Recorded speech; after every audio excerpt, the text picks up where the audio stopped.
Hola, mi nombre es Antonio Garrido y en este vídeo vamos a hacer una breve introducción de las técnicas de razonamiento aproximado.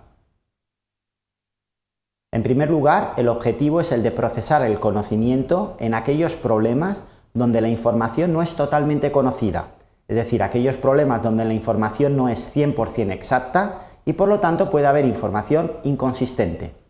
El objetivo, por tanto, es el de obtener respuestas, recomendaciones o conclusiones simulando lo que haría un ser humano razonable.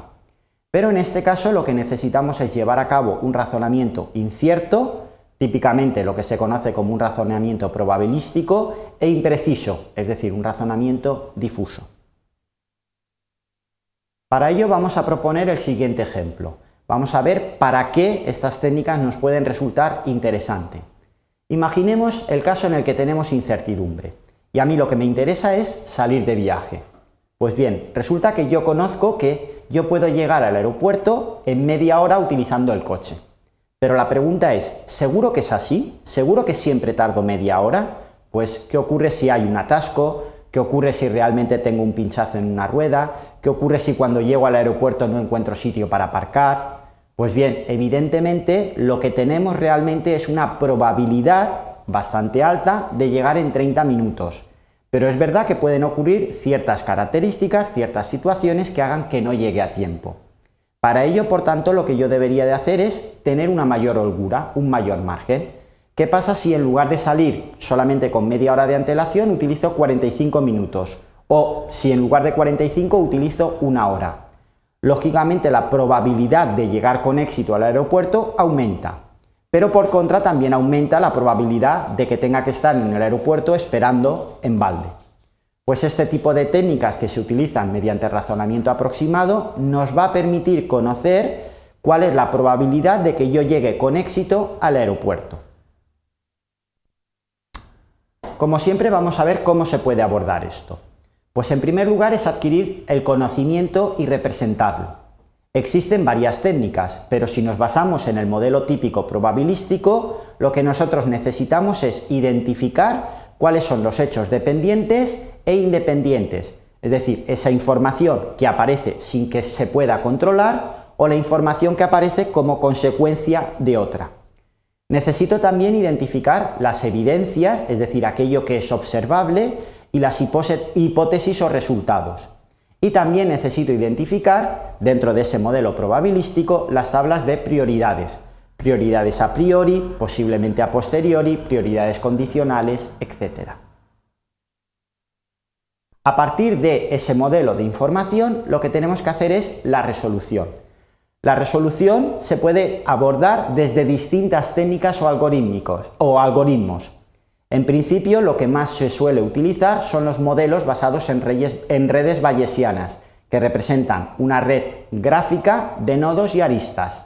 Tenemos un conjunto de variables, como por ejemplo x1 y x2, que son variables independientes, como puede ser pues, el hecho de que haya pinchado o el hecho de que haya un atasco. Tenemos otra variable, como por ejemplo x3, en este caso, que es dependiente, que es el hecho de llegar con éxito al aeropuerto.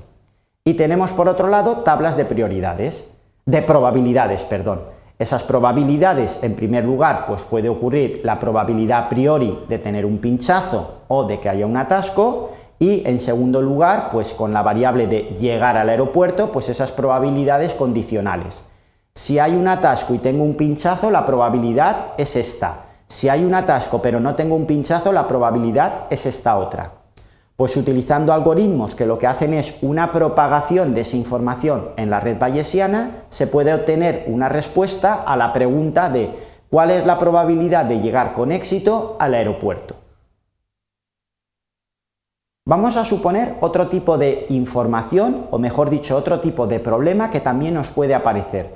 No ese problema donde la información sea probabilística, sino que realmente la información no es del todo exacta. Por ejemplo, supongamos esta situación de aquí. Disponemos de esta regla causal con información que me indica si la temperatura corporal que yo tengo es muy alta, tengo que acudir al médico con un síntoma de fiebre. Bien, entonces la pregunta es, en primer lugar, ¿qué se considera una temperatura alta? Es más, ¿qué se considera una temperatura muy alta? Estamos hablando de 38 grados centígrados, 39, 40, ¿dónde está el límite? Podemos asumir que una temperatura muy alta es a partir de 39 grados. Pero entonces, si realmente yo tengo 38,95 grados, ¿quiere decir que no deba de acudir al médico?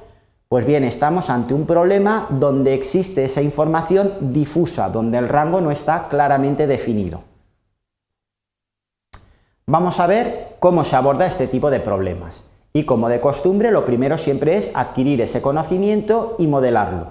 Que si en este caso aplicamos el modelo de lógica difusa, lo que nos lleva es a identificar un conjunto difuso o un conjunto de variables difusas.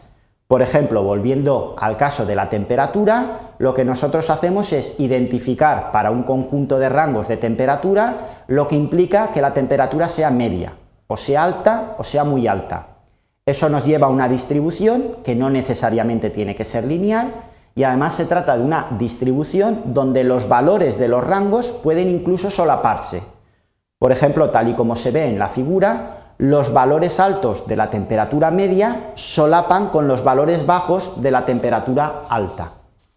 Con esa información y además extendiendo nuestro conjunto de reglas, lo que se conoce como las reglas de inferencia difusa, tendremos definido nuestro modelo dentro del apartado de lógica difusa.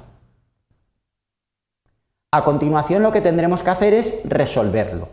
Y para resolverlo necesitamos utilizar el mecanismo de inferencia difusa, que lo que hace es, en primer lugar, utilizar una técnica que se conoce como fusificación de los valores clásicos al valor o al estado difuso o a la variable difusa. Por ejemplo, 38,95 grados centígrados significa este grado de pertenencia a temperatura media, este grado de pertenencia a temperatura alta y este grado de pertenencia a temperatura muy alta, que a su vez se puede combinar con otros valores difusos. Con todo eso aplicaremos el mecanismo de inferencia difusa, donde hay reglas, y se obtendrá un resultado.